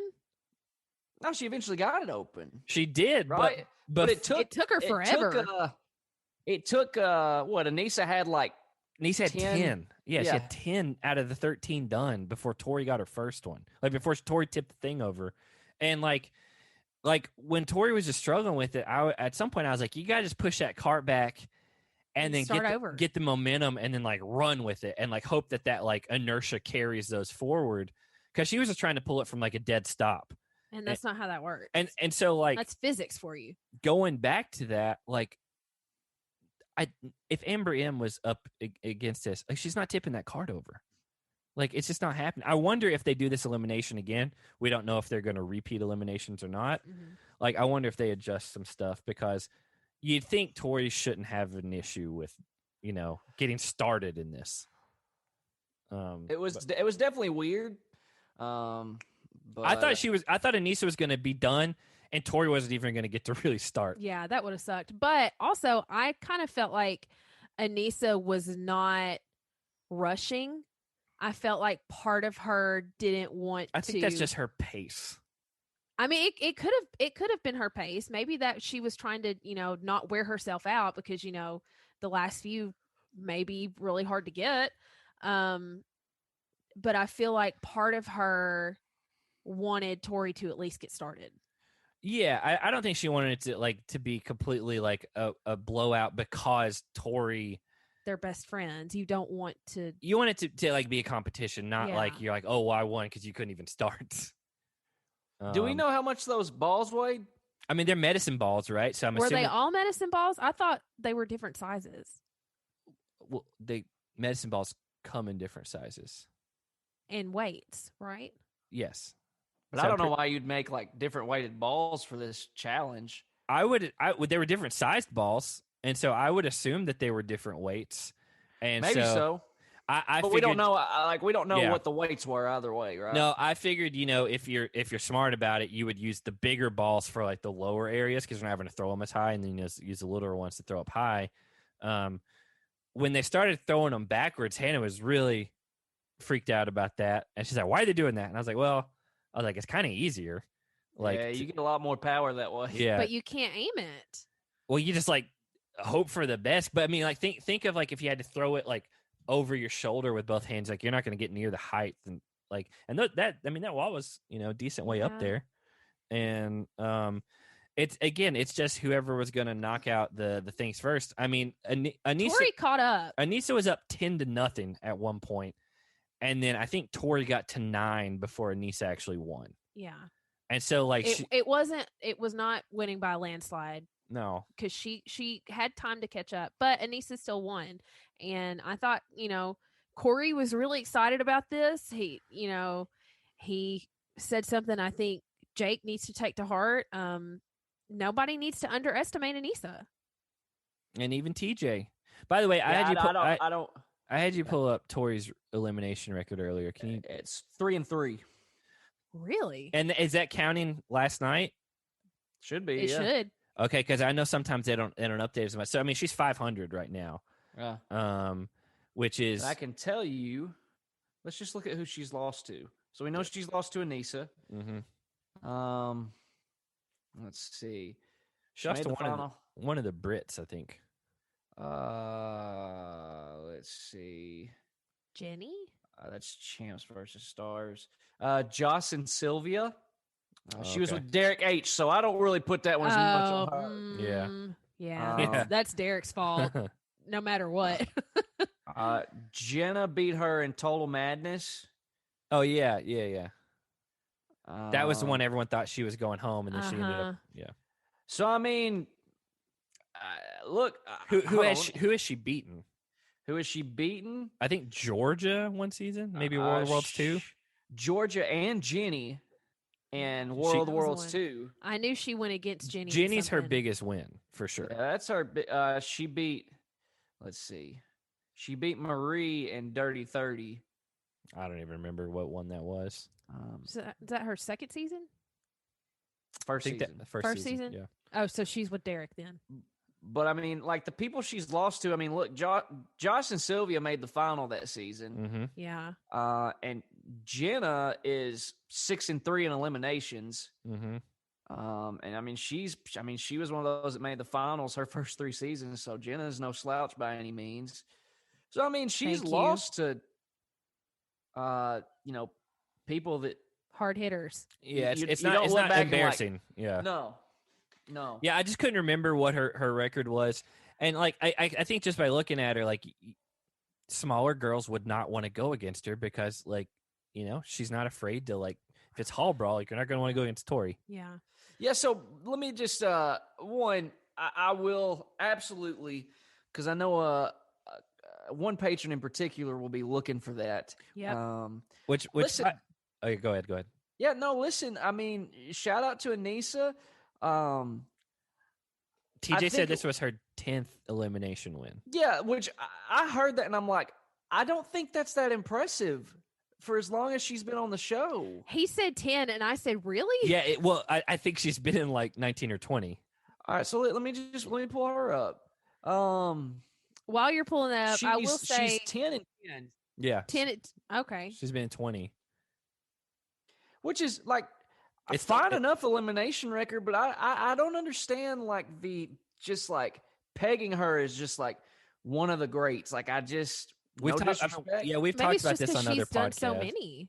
But I mean, who else what other female can say she's been in 20 eliminations? No offense to patron Grimm, Udonis Haslam's been in the league for 20 seasons, but nobody's going to sit there and be like, you know what, full offense, man. Full offense to Grimm. Yeah, sure, why not? Full offense, but I mean, seriously, nobody's going to be like, Udonis Haslam, that guy, what a just star. Like, no, fine. He's a locker room guy. Like everyone loves him. Like, but from a pure just like how good she is or is, like I think Aneesa is very middle of the road. Like I reached out to Aneesa before this week. I didn't know what was going on, and because we've talked on Instagram a little bit, and I was like, hey, now that you're doing podcast stuff all the time, I was like, do you want to come on? I was like, and I explained the thing with Jake to an extent because she knows. Because we asked her if she took because our patron, Jake. Yeah, our patron went to the Challenge Mania live in Philly, I believe, like the one right before they went to film. Kari's the one that took it, right? Yeah, I wasn't going to say her name, but sure. They went to Challenge Mania Philly before Total Madness started filming, and she took the cutout head of Jake and she flipped it off for a picture and then she kept it. And because Kari explained it's like, hey, he's kind of hard on you. And we've talked about that on Instagram before. And then I messaged her, I was like, hey, maybe you should come on and, we can talk about all the stuff. And then she just didn't respond. She read it, but did not respond. Yeah, she's got her own. Yeah, I know. She would there's no benefit to coming on for her. I choose to believe that she's got it hanging up in her bedroom somewhere. That's what I think. She looks at it every night before she goes to sleep. She did not say that she got rid of it, but she did say she didn't bring it to Total Madness. Yeah. She said, I didn't bring it with me to film or something like that. And so there's a possibility that your head's floating around her house somewhere. Yeah. Or that it's in a dumpster. So worst places to float around. Yeah. That's right. So anyway, Aneesa wins, but it's close. She gets to pick her partner, and I told Hannah, I was like, it'd be really funny if she picks Fessy. I was like, because he basically blew all that up. And what does she have to lose by picking him? She gets arguably the most physical guy in the house, other than, people are mad at him. But I was like, who else is she going to pick? Because I don't think she's going to stick with Leroy. And sure enough, she picks Fessy, and I can't remember who said it, but they were like, he has to act like he's really excited. But I think it was CT. Like, yay, round 2. Come on. Yeah, you could see it. Like, round 2, baby. You could see in Fessy's eyes that he was not happy. Leroy thought it was really funny karma. It is funny. And then he ended up taking his old partner Casey back. And then that leaves Devin as a rogue agent. So TJ made the point that, with Aneesa taking back Fessy and Leroy taking back Casey, they're with their original teams again. Yeah, which again, like I'm fully on board. Like if you're Leroy, like you don't want to like gamble that you just get whoever is left after the next elimination or whatever. Like if you got Casey's a good competitor. Like you're gonna stick back with her because that's who you partnered with initially. And then Devin doesn't care. He just is a rogue agent. He knows. I think it's what he wanted. Yeah, it's what he said he wanted. Now again, like if the next guy's elimination, if it's like Michi versus someone, and Michi goes home and he's paired with Amber M, like I don't think he's gonna be super excited about that. But Michi is with Gabby, isn't he? Or is that Leo? Leo's with Gabby. Okay. Yeah, no, yeah, Michi's with Amber M. I keep forgetting their partners because Nelson went home. And so, that's again, like Devin's a rogue agent. Everything's right in the world according to TJ, And I do think it's funny that all this like big power move that Fessy made has essentially reset back to zero, except now he's lost all of his alliances. Yeah, it's come full circle, but he's in a worse position. Yeah. So, that's basically the whole episode. I mean, unless Hannah's got more notes that we didn't talk about. That's a no. All right. So, before, let's get into the superlatives for the night. I'm gonna go first this time. I didn't write him down, but for who smashed some heads, I'm giving it to Aneesa because she just completely screwed up that whole power move that Fessy did. Like, it's just really funny. One, she beat Tori, which is no slouch to beat, but she basically screwed up everything Fessy set in place last week. Yep. So that's my pick. Hannah? I picked Ashley because she came back and it blew me away. I think it blew everybody else away too. Big T, man. Watchability rating went up. That's a good one. Yeah. For who got their head smashed, I think just even though obviously Amber M didn't have anything to do with it. I think just for like hubris wise, like you got to give it to Tori because like she facilitated the Fessy move, which completely got undone, like we said, and then got all this heat back on her, and then had to go against her best friend, and then almost couldn't even compete, and then got sent home. Yeah. So. I went with Fessy just because we started out the episode. I could have gave it to Fessy. Started out the episode with I almost want to say a fight with Corey, but it was really just Corey berating him, and just really just giving a real good chewing. And then he ended with Aneesa stealing him back as a partner when he really didn't want her to. Jake? You know what? I'm going to go totally off the radar here and give it to Jeyyy because Queen T ordered him to fix her breakfast. So you guys had smashed. But we don't know if he did it. We don't know if he did. I'm aware, but he at least got commanded to. Now, if he followed through, that's another question. We'll have to find out if he's a loyal servant. It was probably off with his head if he didn't. So, Off with Their Heads is one of my favorite bands. So yeah, take him to the guillotine. Yeah. So for the songs for this week, mine is just a band called The Ergs, ERGS, and the song is Books About Miles Davis. I might have picked this before a long time ago, but I'll listen to them a lot and then forget about them for 6 months, and then I forgot how much I love this band. So I was listening to them the other night when we were playing Rocket League. So that's my pick. Like you just suddenly remembered them. I don't forget about them, but I haven't listened to them in a while. And then every single time I'm like, I love these guys so much. My song for this week is Devil's Advocate by The Neighborhood. It's one of their newer songs off their new album. It's really groovy. It's got a really just catchy chorus. It's got a nice beat. Not quite like their other stuff. I've just been, I've been listening to them since their first album in 2013, and this is a little different, but I really like it. It's really good. I don't know who The Neighborhood is. They're a British English band. Okay, so we have had some other technical difficulties. Jake ran in the middle of Hannah giving her song and decided he had to plug his computer up or something, and when he did, it completely kicked him off the interface. He was not allowed to rejoin the Zoom thing. It's a whole nother issue. Can I say what I want to say? No. You hate technology? Because I don't want to edit anything out. Yeah, there's a certain word I want to use. No, thank you. So I'm going to have to do enough editing on this episode to begin with, because now we are using a third way to record audio for this episode. We are on Zoom, but because Zoom is technically converting the last episode we were using, we are afraid to start recording on Zoom again. Because my luck, it'll wipe the whole thing. Exactly. It just will. For no reason whatsoever, it will be gone.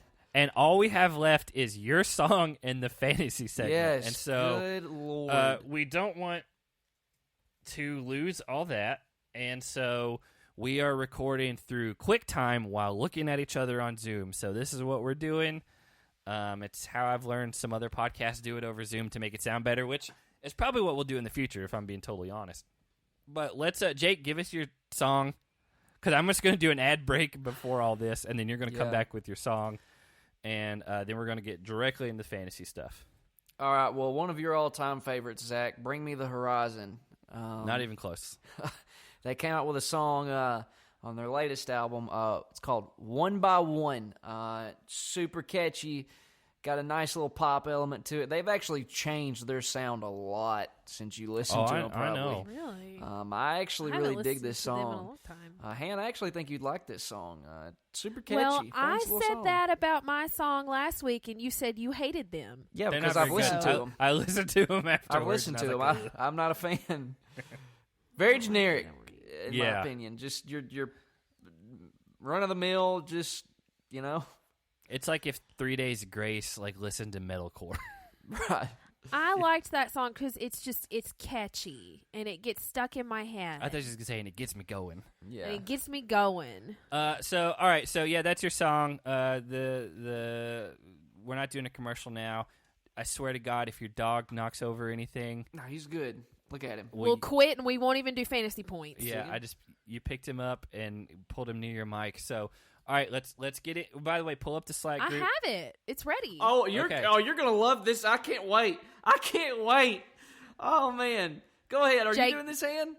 Yeah, she's Yeah, got pulled. yeah, I haven't looked yeah. at anything. Okay, so Jake, you go through fantasy points from the beginning of the episode, and when we get to No, we can't do that. No. You have to read what the Yeah. yeah. Yeah, How was because that? I got to know. I thought we were gonna just. No, I add got to this know in. where to put the points for. All right. So Okay, yeah, go for it, Han. so I think everybody, if you have listened to any of this episode, you know what I said to the Slack group. Originally, Sabra said that she voted yes to give fantasy points for Ashley if you gave Anissa 150 points for beating Tori, but I said no because Anissa is also on Jake's team, and that would just be giving him crazy Well, points. also we have set up an elimination win is worth this Right. amount of points. Yeah. Well, Yeah, the joke there is that I'm not an Anissa fan. That's the joke Right. there. So she changed her vote to no and said, I vote Zach gets Ashley's points in place of Natalie. Yeah, that's the only one you're getting, buddy. Neens said her vote is for who got their head smashed, being Jake, because Anissa proved him so wrong. That's not helpful. She also said Zach should get points for Jake getting his head smashed. That's not helpful either.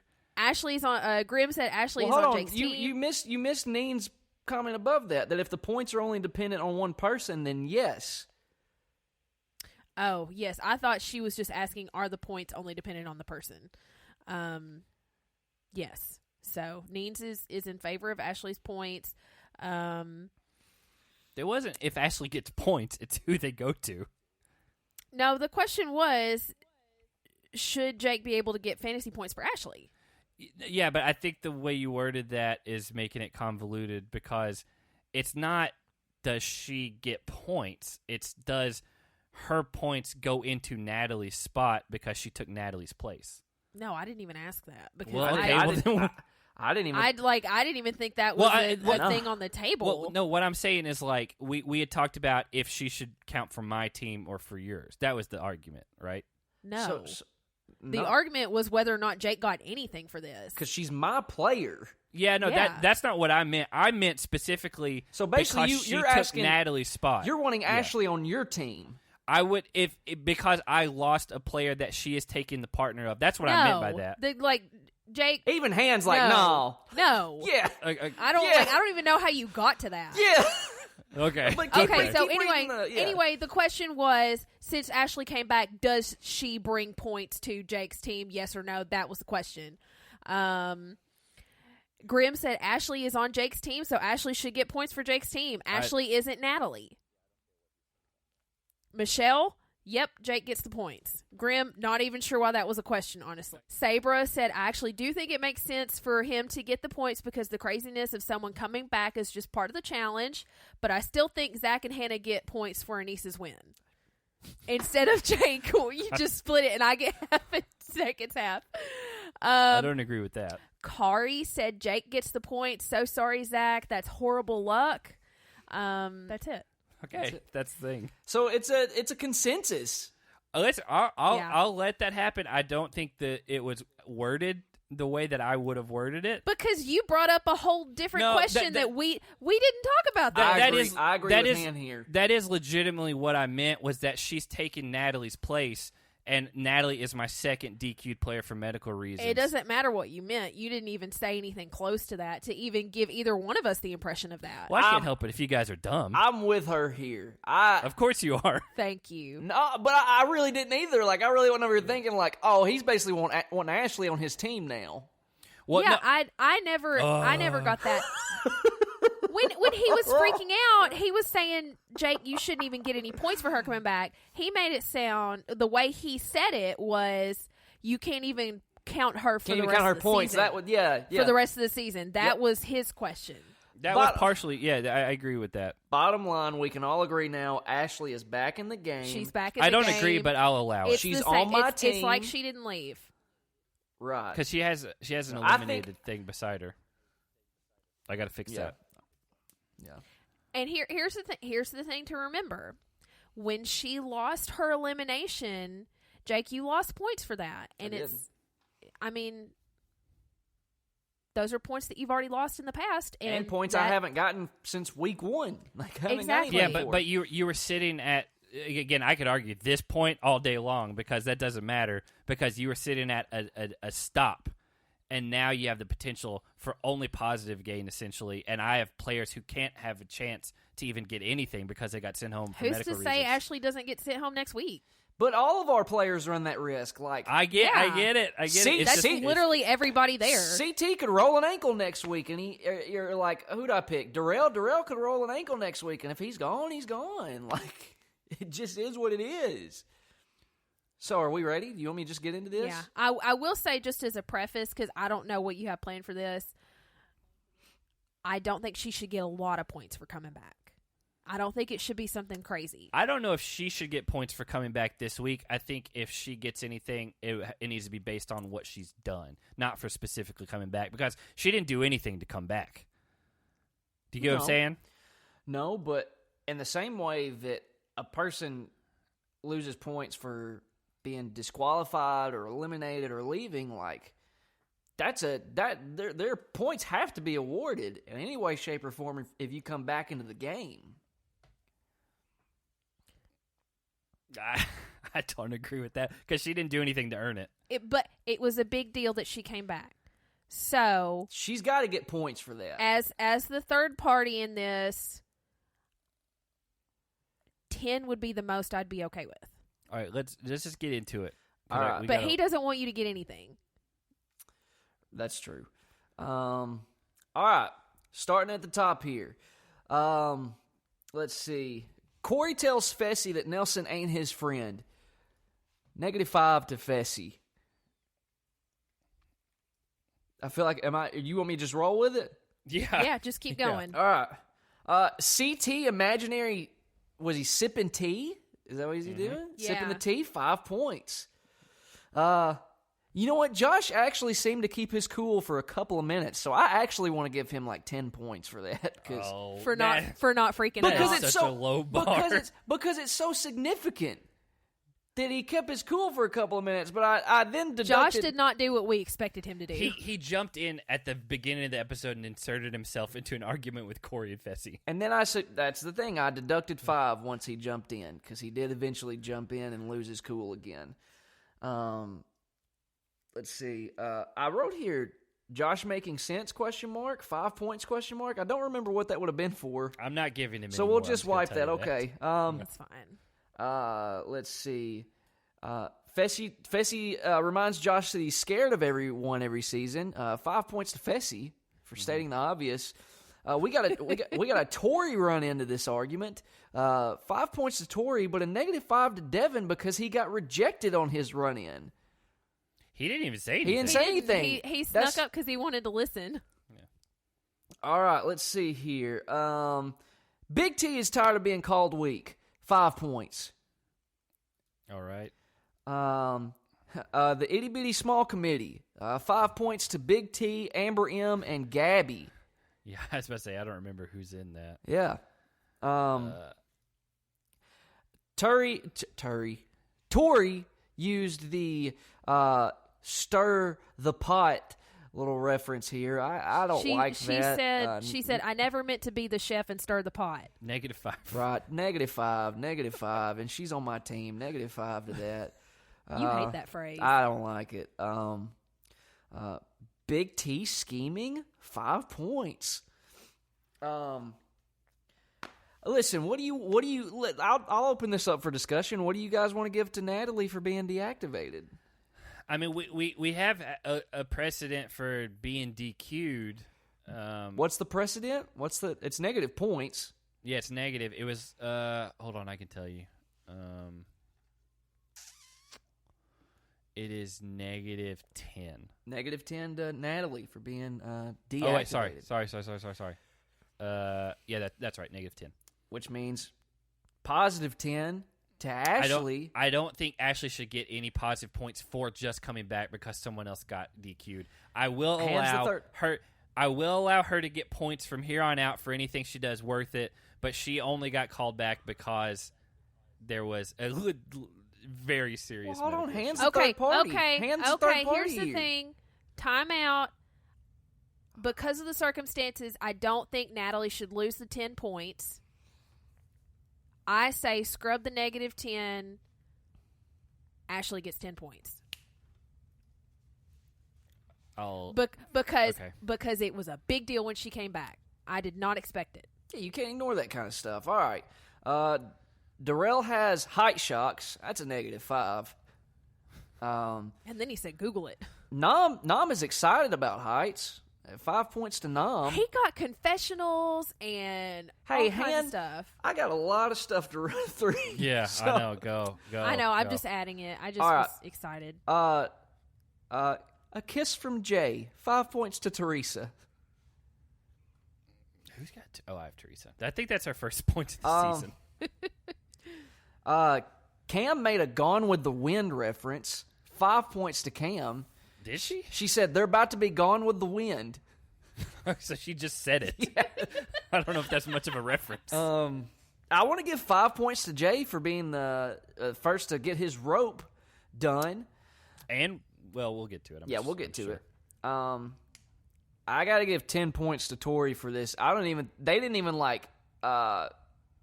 hit her with a no pun intended kind of deal. She said, I don't think he has the arm strength to get it up.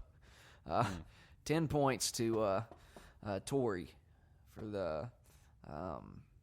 I got it. Yeah, -5 to Leroy. He couldn't even hold Anissa up.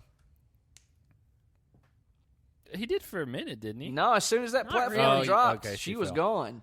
gone. Nam wants to be a stone. 5 points. 5 points to Jeyyy for the rock climber grip strength he's got. And did you see that weird pose he was striking? Nope. Like he was crouched on one leg while the other leg was stretched out. Sorry, Ann. The center of gravity. The big T, 5 points. You really loved that. Somebody complimented Kyle for his good momentum and rhythm. 5 points to Kyle. I think it was Cam. Yeah. I got to deduct 10 from Corey. He ain't even get the rope done. Again, that did remind me, which we didn't talk about. Again, his whole thing has been popcorn muscles. Yep. As much as we talk up Fessy, the fact that he was the first to drop his partner, -10. I gotta deduct 10 on him from that. Smiling Big T hanging from a cliff, 10 points. I want to give 10 points to Big T for that. I also want to give her another 10 for after she was dropped, swinging Derek H style, growling like a baby, Big T. Can put that on a painting. 25 to 25 on a painting of something else. 25 points to both CT and Big T for winning the daily. All right. Big T, 5 points. letting everybody know that they're not safe tonight. Bedazzled Big T, 10 points. Yes. Yeah. Fully support. 5 points to CT for his Kangol hat consistency. Did it make a return? Yes, multiple times this episode. Queen T, 5 points.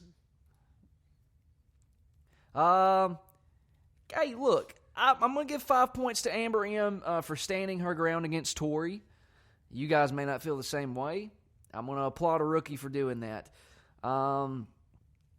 At one point, Josh showed some self-awareness by stating that he knows he has to keep himself in check. I got to give him 10 points for that. Shout out to him for recognizing that. Messy Tori and Messy Anissa, -5 to each. Amber M at one point in her confessional looked at her wrist as if to look at a watch, but there was no watch, so -5. Who was that? Amber M. You don't like that? I do it all the time. I don't like that hand. You ain't got no watch on. So, I mean, I'm wearing a watch right now, but when I'm not wearing a watch, I check my wrist just to make a point of something. Hey, Big T's plan worked. 5 points. CT acting like a proud dad. 5 points. Let's see. -10 to Leroy and Anissa for being the compromised agents. -10 to Tori only because she was voted in. Not -10 to Devin because this was his plan all along. This was what he wanted. Amber M at one point made heart hands. I will give her 5 for that because I like that. I didn't like that. Even though I remember I made a note in my phone when she did that. I just wrote, "Wow, I kind of really don't like Amber M." It was a B-word move. Yeah, it was very arrogant. Yeah, well, that makes up for the 5 she lost on the no wristwatch. More what Anissa referred to as pornography lingo. I pull it, I yank it, balls everywhere. 10 points. I didn't even hear that. 10 points. Right. Let's see here. 50 points to Anissa for winning the elimination. -25 to Tori for losing it. When after Anissa had won, they had her over to the side, right? She was kind of talking, but she was whispering like this, and it was real weird, but it was different. So I want to give her 5 points for her whispering, trash talking at the end. Makes you want to listen. Yeah. It's working on her podcast voice. You know what? TJ calls for Anissa's respect. 5 points to Anissa. It's like nobody has TJ. No, but I wish I did. If you earn TJ's respect, that's points right there. 10 points to Anissa for being an infiltrator. -10 to Fessy for being infiltrated, and ultimately his plan not really coming back to bite him. Completely. Yeah, 5 points to Leroy because he looked over at Devin and gave him a good loser. That was funny. It was weird to see Leroy do that. And you know what? 5 points to Devin for being the rogue agent, just like he wanted. And those, ladies and gentlemen, are your fantasy points for the week. So now... There's a lot to add up. Now we're going to take a quick break right here. Got some ads for you, and Zach's going to tally the points up. And we're back! Zach has tallied up the points. He's ready to go. I have. I'm anxious. Zach. I'm anxious for this. What have we got over there? So Hannah had the most scoring. Oh my God! Again? Really? No. So the most individual people scoring. Oh, okay, because Big T had the most scoring. Big T had the biggest night, followed second by Anissa. Yeah, boy. So overall, Hannah came away with only a positive 20 points, even though she had. I thought I was going to be in the negative today. Well, you had -20, 5, -10, 5, 10, 5, 10, 15, but you started basically -30 in the hole. So yeah, you came out to 20 points. I ended up with a big night. Is it the biggest night? It's close. It's actually tied for the biggest night with Hannah last week. Oh God! I had 135 points this week. Oh God! Wow. Where did that come from? 40 from CT and 90 from Big T, and then like 10 from Jeyyy and 5 from Teresa. Teresa gave me 5 points. And I had a negative 10 from Leroy. Okay. But yeah, so I ended up with 135, and then Jake, you ended up with a net of 50. You had Anissa, but having Tori brought you negative 30 overall. Were those only two people that contributed point-wise for me? No, but Darrell was a negative 5. Ashley gave you 10, and then you had Tori and Anissa. You only have 4 people score, and 2 of them gave you negative 35. So you ended up with 50, and so as of now, Jake, you are in 3rd place with 185 points. I'm in 2nd place with 240. Okay. And Hannah is in 1st place with 30. She's only 60 ahead now. With 30? 300. 300. So she's only 60 300, ahead now. 240. And 185. So last week, just for reference, it was 280 to 105 to 135.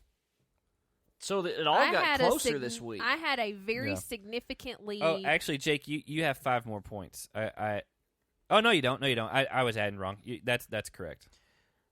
I think this I had fantasy, a really significant lead last week, and this week it's close. I think this system's working. It worked specifically this week because Hannah didn't, have just runaways with Josh and whatever like has been happening. And I got really lucky. CT and Big T winning a daily just put my team up really big. And then the surprise appearance of Queen T. Yeah. And then, Jake had Anissa win, but it's at the cost of Tori. And so that kind of evened out.